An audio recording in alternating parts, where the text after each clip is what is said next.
हमारे इस YouTube channel पर आप सभी का स्वागत है। हम सामान्य विज्ञान के कक्षा 6वीं के घटकों का अध्ययन कर रहे थे। इसके अंतर्गत हमारा आज का विषय है हमारा अस्थितंत्र और त्वचा। इस घटक के अंतर्गत हम देखेंगे कि हमारा अस्थितंत्र, मानव अस्थितंत्र, ह्यूमन स्केलेटल सिस्टम किस प्रकार से होता है। ह्यूमन स्केलेटल सिस्टम के बारे में जानकारी प्राप्त करने के उपरांत हम देखेंगे कि मानव अस्थितंत्र के प्रमुख घटक है हड्डियां। हमारे हड्डियों के कुछ प्रकार होते हैं। हड्डियों के प्रकार कौन कौन से देखेंगे। हमारे शरीर के सभी हड्डियों के आकार एक समान नहीं होते। आकार के अनुसार हमारे शरीर की हड्डियां 4 प्रकार में विभाजित होती है। सर्वप्रथम देखेंगे कि पहली हड्डी है चपटी हड्डियां, फ्लैट बोन्स, जिसे हम फ्लैट बोन्स कहते हैं। उदाहरण के तौर पर हम देखेंगे कि यह 2 उदाहरण हम यहाँ पर देख रहे हैं जो हमारी चपटी हड्डियों में गिनी जाती है। उसके बाद है छोटी हड्डियां, स्मॉल बोन्स। हमारे हाथ की जो हड्डियां है वह स्मॉल बोन्स के इसमें गिनी जाती है। उसके बाद है इरेगुलर बोन्स। यह इनका आकार अनियमित होता है। इनका आकार अलग अलग आकारों में यह होती है, इसलिए इनको इरेगुलर बोन्स अर्थात अनियमित हड्डियां कहते हैं। उसके बाद है लंबी हड्डियां, जैसे पैरों की जो हड्डी होती है हमारी, वो लंबी हड्डी होती है, लॉन्ग बोन्स। इन 4 प्रकारों में हड्डियों को गिना जाता है। शरीर की सभी अस्थियों को मिलाकर अस्थितंत्र की रचना होती है। मानवीय अस्थितंत्र में शरीर को निश्चित आकार देने वाले और शरीर के आंतरिक कोमल अंगों की सुरक्षा करने वाले तंत्र को अस्थितंत्र अर्थात स्केलेटल सिस्टम कहते हैं। स्केलेटल सिस्टम यानी क्या कि शरीर को निश्चित आकार देने वाले और शरीर के आंतरिक कोमल अंगों को सुरक्षा करने वाले तंत्र को अस्थितंत्र कहते हैं। देखिए दोस्तों कि इस कंकाल को हम देखेंगे कि कंकाल, हमारा शरीर पूरे कंकाल से भरा हुआ है, हड्डियों से बना हुआ है, और यह हड्डियां हमारे शरीर को सुदृढ़ रखने का, एक निश्चित आकार देने का और हमारे आंतरिक अंगों को सुरक्षा देने का कार्य करती है। शरीर के सभी हड्डियों के आकार एक समान नहीं होते। सभी हड्डियों को मिलाकर एक कंकाल बनता है। सभी हड्डियों तथा उपास्थ्यों को मिलाकर अस्थितंत्र की रचना होती है। हड्डियां मुख्य रूप से 2 घटकों से बनी होती है। पहला है अस्थि कोशिकाएं जैविक होती है, जबकि कैल्शियम कार्बोनेट, कैल्शियम फॉस्फेट, खनिज तथा लवण जैसे अजैविक घटकों से हड्डियां बनती है। हड्डियां कैसे बनती है दोस्तों कि अस्थि कोशिका यह जैविक घटक होता है जो कैल्शियम कार्बोनेट, कैल्शियम फॉस्फेट, खनिज तथा लवण जैसे अजैविक घटकों से, पदार्थों से हड्डियां बनती है। कैल्शियम के कारण हमारी हड्डियां मजबूत होती है। मानव अस्थितंत्र को 2 भागों में विभाजित किया गया है। पहला भाग है,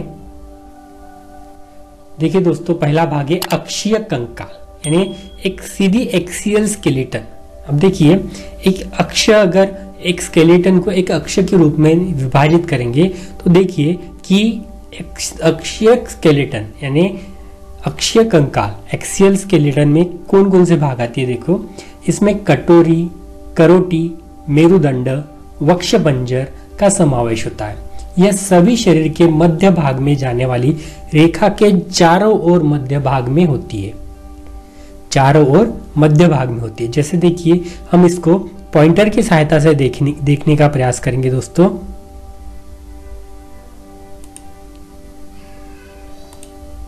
देखिए यह करोटी, पक्षपंजर, मेरुदंड और यह हमारी यह जो हड्डियां है यह हमारी अक्षीय कंकाल, एक्सियल स्केलेटन में गिनी जाती है।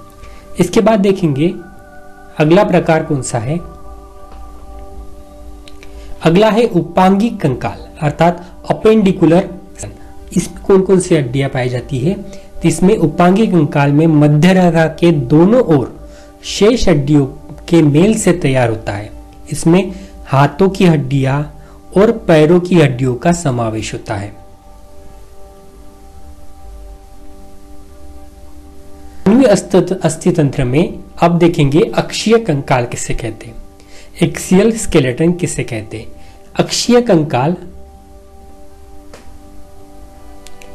देखिए हमारी ये खोपड़ी है खोपड़ी है जिसको हम करोटी कहते हैं। अब यह करोटी किसकी है? स्कल, अंग्रेजी में इसको कहते हैं स्कल। यह क्या होता है कि सिर और चेहरे की सभी हड्डियों को मेल से करोटी बनती है। सिर और चेहरे की जितनी भी हड्डियां होती है इनके मेल से हम करोटी बनती है, स्कल तैयार होता है। इसकी हड्डियां आकार में सपाट तथा मजबूत होती है। यह हड्डियां आकार में सपाट और मजबूत होती है। सिर की में 8 हड्डियां और चेहरे की 14 हड्डियां, इन सभियों को मिलाकर पूरी 22 हड्डियां होती है। जबड़े की हड्डी को छोड़कर अन्य हड्डियों में कोई हलचल नहीं होती। ये देखिए दोस्तों, यहाँ पर जो ये जबड़ा है इसी की हलचल हम कर सकते हैं, बाकी हड्डियों की हलचल नहीं होती। अक्षीय कंकाल में अगला है हमारा अक्षपंजर, जिसको वक्षपंजर, जिसको रिब केज कहते हैं। यह जो छाती का पिंजरा है इसमें हमारे बहुत से घटक हमारे आंतरिक सुरक्षा कवच के रूप में यह कार्य करता है। अक्षपंजर रिब केज में क्या क्या है देखिए, वक्ष में स्थित पिंजरे जैसे आकार वाले भाग को हम वक्षपंजर कहते हैं। वक्ष में एक खाड़ी परंतु चपटी हुई हड्डी होती है जिसको उरोस्थी, स्टेरनम कहते हैं। यहाँ पर देखिए दोस्तों, एक चपटी हुई हड्डी होती है जिसको स्टर्नम कहते हैं। उसके बाद इसमें आड़ी तथा चपटी पसलियों की 12 जोड़ियां होती है और इन 12 जोड़ियों को मिलाकर 24 और एक उरोस्थी, इसको मिलाकर 25 हड्डियों को मिलाकर हम वक्षपंजर तैयार होता है। इसका पिछला भाग मेरुदंड से जुड़ा हुआ होता है। हम मेरुदंड के बारे में भी जानकारी प्राप्त करेंगे कि इस अक्षपंजर, वक्षपंजर का जो पिछला भाग होता है वह मेरुदंड से जुड़ा होता है। हम देखेंगे अभी मानवीय अस्थितंत्र के अक्षीय में। अब हम देखेंगे कि मेरुदंड किसे कहते हैं। देखिए दोस्तों, हमारी खोपड़ी के पीछे जो ये एक वेल जैसी, वेनी की जैसी एक प्रतिमा तैयार होती है, इसको हम कहेंगे हमारा मेरुदंड। मेरुदंड यानी स्पाइन, बैकबोन या वर्टिबल कॉलम कहते हैं। अब मेरुदंड ताले के आकार वाली हड्डियां तथा एक दूसरे से खड़ी स्थिति में सीधे जुड़ने से मेरुदंड तैयार होता है। मेरुदंड में कुल 33 हड्डियां होती है। इनमें प्रत्येक हड्डी को केशुर का वर्टिब्रा कहते हैं। इनके हर एक अंग को, हर एक हड्डी को, प्रत्येक हड्डी को हम वर्टिब्रा अर्थात केशुर का कहते हैं। मेरुदंड मस्तिष्क से निकलने वाली मेरुरज्जु, स्पाइनल कॉर्ड का संरक्षण करता है। मेरुदंड क्या कहता है कि यह मस्तिष्क के जो स्पाइनल कॉर्ड निकलती है, इस स्पाइनल कॉर्ड का संरक्षण यह हमारा मेरुदंड यानी स्पाइन करता है। मेरुरज्जु हमारे स्पाइनल कॉर्ड है जहां पर हम नर्वस सिस्टम हमारा तैयार होता है। उपांगी कंकाल, अस्थि कंकाल का दूसरा भाग है उपांगी कंकाल। उपांगी कंकाल में हाथों और पैरों के विभिन्न भागों के अनेक हड्डियां होती है। यह एक दूसरे के संधियों द्वारा जुड़ी होती है। देखिए दोस्तों, हमारे शरीर के सबसे छोटी हड्डी रकाब, स्टिरप है।